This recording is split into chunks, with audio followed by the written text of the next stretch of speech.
Hey YouTube, thanks for clicking this video. In this video, I want to show you some tips on how to manage papers. Things like mail or manuals or eye prescriptions or car service receipts. Essentially things that you might need to reference in the future, but don't plan to keep forever. A lot of the tips I'm going to be talking about are based heavily on the phenomenal book, Getting Things Done by David Allen. Specifically, David's method of having a folder for each letter of the alphabet in your filing system.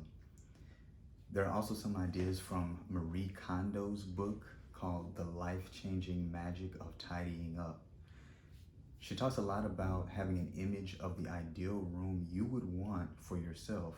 And for me, a big part of that is not having any papers out on any surfaces. Okay, so you'll just need two things to make this work.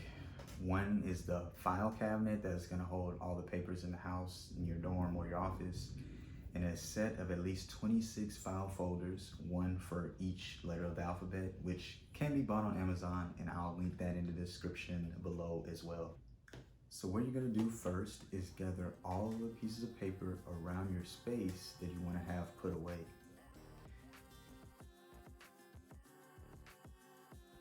Now you'll go one by one through each of the papers, and with each one you want to give it a label and an estimated month and year that you expect to be able to throw it away safely.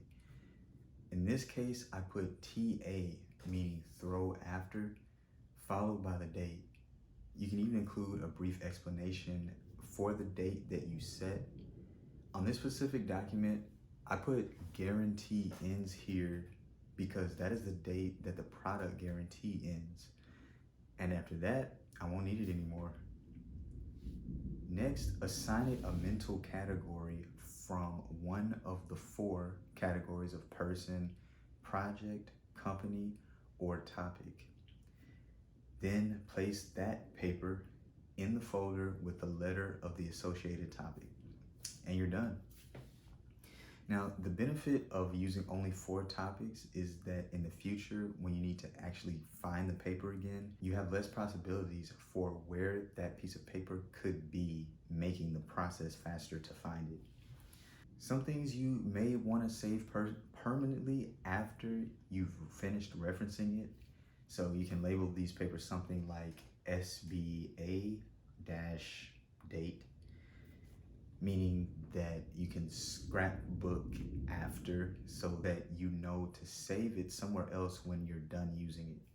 You can also put small things in your cabinet like wristbands and small keys and things like that so that you know where they are when you need them.